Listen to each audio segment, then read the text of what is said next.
Hey guys, welcome back. I'm Eric. And I'm John. Welcome back to John's RC. And today we've got a special plane for you guys. This is the brand new 2.0 version of the E-flite A-10 Thunderbolt 64mm EDF jet.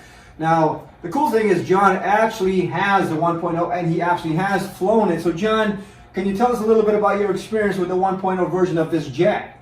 I would say that it was a really nice jet. It flew great, it looked beautiful, it was really solid, it was stable. So yeah, I'm expecting about the same level of quality on this model or maybe even more. All right. Well, as usual guys, John will talk to you guys about the specs of the plane. I will talk to you guys about the build and any challenges that we faced during the build. And since this is the maiden flight, as of this video right now, John actually hasn't flown this new jet yet. So after we do the introduction, we'll go out to the field and let's see how she flies. How she flies for you anyway. All right, John, why don't you start first? So this came as a bonded flight package, so that means we had to supply ourselves with our own transmitter, flight battery, and flight battery charger. We have the jet bound to our Spectrum NX8 transmitter, and for the flight battery, the manual recommends anywhere up from a 3200 to a 4000 milliamp hour battery pack. I have flown the 1.0 version of this jet before, and a 3300 milliamp hour battery pack works just fine. And the only thing with the 6 cell 4000 milliamp hour battery pack is it has a really tight fit on the canopy when we put it in, as you can see. So yeah, this model has a wingspan of 1149 millimeters.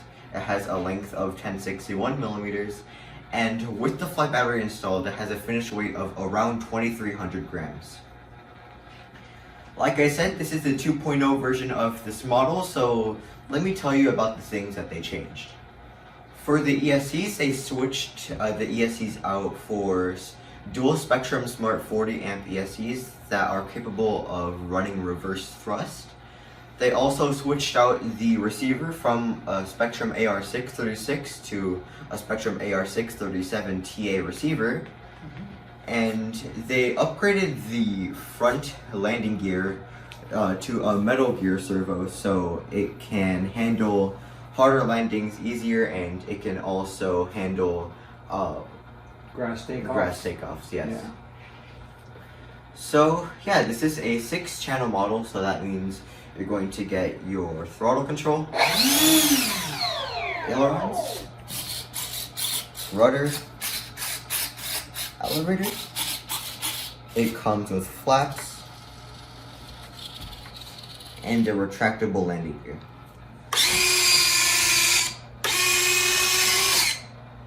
The Spectrum AR637 TA also comes with Safe Select, so if you want to program that in, you're going to have to take up 7th channel on your transmitter. So that's pretty much it. So now my dad will talk to you about the build. Alright, thank you, John. Alright guys, let's talk about the build. Alright guys, so the cool thing about this jet is for its size, it's quite easy to build. However, you do have to glue on some parts and you do have to bolt on some parts. So the actual installation starts with the horizontal stabilizer. So guys, here's my recommendation when you put this on. Now this does have to be glued to the fuse.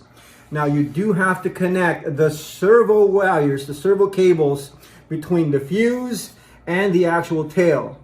So before you glue it on, make sure that you program the plane first and make sure that the servos are moving, okay? So that way, in case there's a servo failure out of the box, it's going to be much easier to replace than if you glued it first.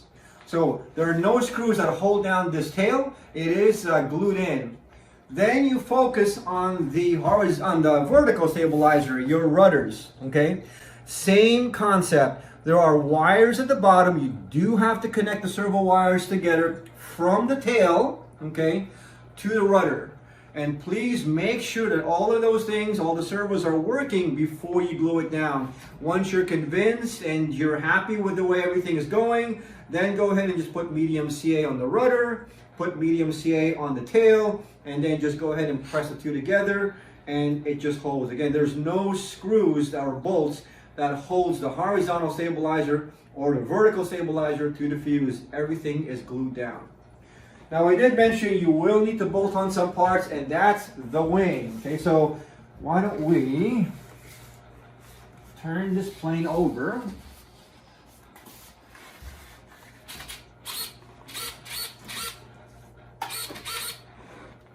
All right, so as you can see here, guys, there's only 4 bolts that holds the wing to the fuse. 1, 2, 3, and 4. Okay, so all you got to do is just slide the wing in and then just bolt it on. Now obviously you don't want to make this thing too tight, okay, that you'll actually strip it on the foam. However, the way this works is there's a contact position. There's no cable or servo extensions that you have to connect.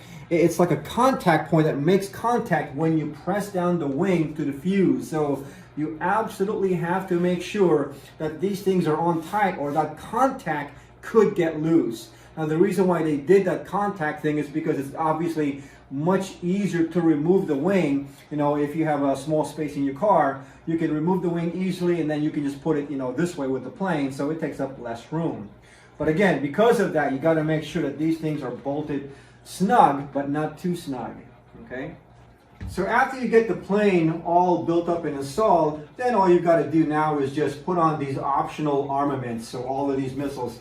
And the way this works is that you press it down and then you push them back. It's a little clip, so as you can see right here, okay, there's clips over here, and those clips, they match up, okay, on the actual wing, and all you've got to do is put it in or squeeze it down and then just push it back, and that's how they hold in place.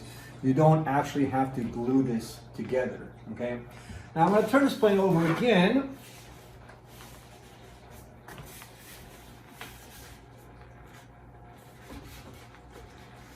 Now, John did mention that this is a 6-channel plane because you do get your throttle, of course. You got your ailerons, you've got your rudder, you've got your elevator, you've got your flaps, and you've got your retracts. And then John also mentioned that it does have an optional safe select, which is going to require you to program in that 7th channel. But what John didn't mention is that in order to program in that reverse thrusting, that's going to take up yet another channel on your transmitter. So that's why the manual recommends a 7+ channel transmitter, which is perfect, you know, for our NX8. So speaking for the NX8, when we programmed this plane, we didn't actually have to program it by hand. If you watch our video on the NX8, you know that you can create a new BNF model, and it just downloads all of the settings for the A-10. So John and I didn't actually have to program anything on the manual. Everything was programmed for us. The only thing that John and I did have to program separately was to enable that safe select. Okay, so everything else was correctly configured, okay, except for the safe select. Now, I want to talk to you guys about the reverse thrusting. The reverse thrusting, unfortunately, does not come pre-enabled on the jet, on the get-go. As a matter of fact, I haven't done it yet myself. But from everything that I've read, the only way to program the reverse thrusting is having to use this Smart Technology ESC programmer. This is the V2 box, okay? This is a separate purchase. It doesn't come with the plane. From what I've been told by Horizon, what you're going to have to do is you're going to have to remove the motor so you can get access to the ESC lead, okay? So that you can plug in each ESC into the programmer box, plug in the battery, and I believe you just have to set 2 settings. You have to set the brake to reverse, and you also have to set the brake force to 7. And then you have to do that on both the left and the right motor. Because this is a maiden flight, guys, honestly, I didn't want to touch it yet. I didn't want to play around with anything. I didn't want to screw anything up while John is doing the maiden. After John successfully does the maiden flight, then I'll go back and I'll deassemble the motor so that I can get access to the ESC lead. So again, there's no way for now, from what I've read so far, there's no way for now to program in a reverse thrust from your controller. So you do have to use this Smart ESC programmer. That's the only thing I wanted to tell you guys about. So John, I think that's pretty much it. So yeah, I think we built everything to spec, so good luck with your maiden, buddy. Yeah, it should be really fun. Alright guys, we'll see you at the field. Alright guys, we're at our local flying field. It's very chilly today and it's around 47 degrees right now.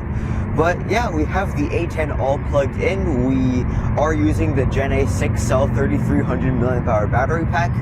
So everything looks like it's working. I have my ailerons, elevator, rudder, flaps are good, throttle's working. So yeah, let's see what this bird can do. I'm going to be taking off with Safe Select on, and then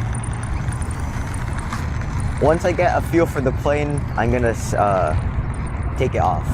Alright, taking off!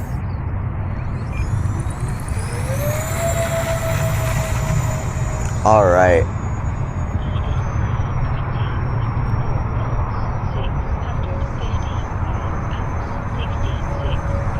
Retract's going up.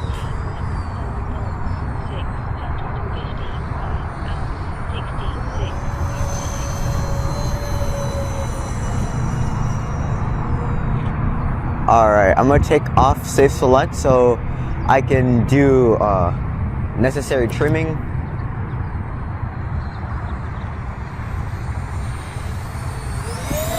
It looks like it's pitching down a little bit, so let me just counter that. Alright, I'm gonna do a low pass full throttle.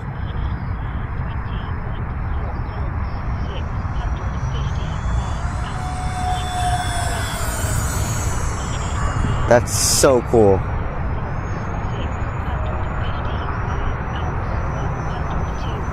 I'm not sure what's going on with my transmitter.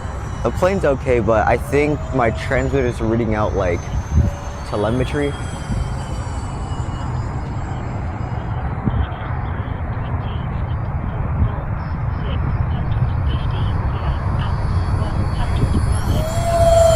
It looks so beautiful. Look at that.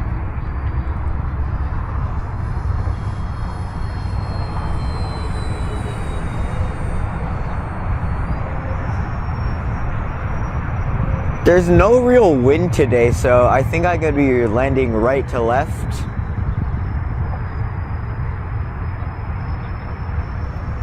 My hands feel like they're about to fall off. So I apologize if my flying for today's plane isn't that good.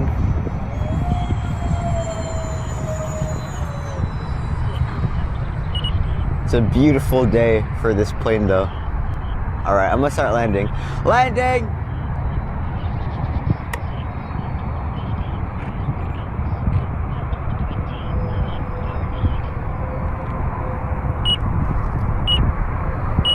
I have like 3 seconds left, oh my gosh.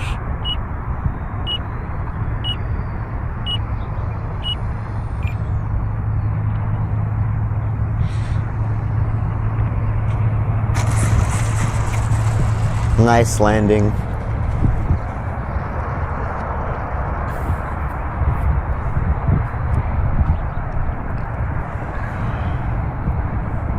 Alright, let's taxi it back.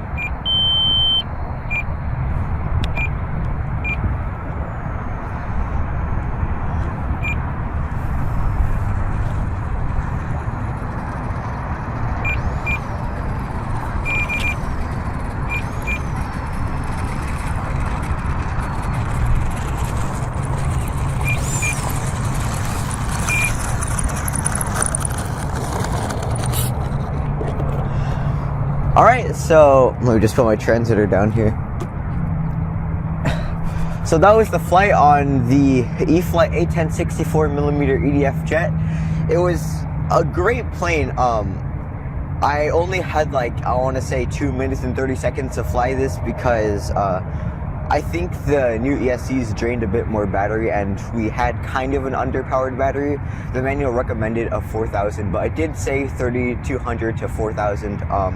But we were using a bit of the lower end milliamp hour battery packs.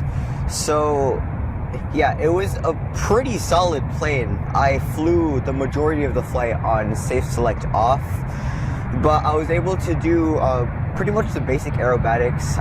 I was able to do rolls. I think I did a loop. I did a vertical, and it was a pretty fast airplane, so I will give it that. I wasn't able to do much with the plane, I will say. My hands are freezing right now, so yeah. My transmitter was also reading out telemetry. I'm not too educated on that, so I can't really say anything about it. But I think it has something to do with E-flite adding the Spectrum EC3 connector, EC5 connector to it. But yeah, that's pretty much it. So thanks for tuning in to John's RC, and if you're new to the channel, make sure to like, comment, and subscribe. Bye guys, I'll see you in the next video.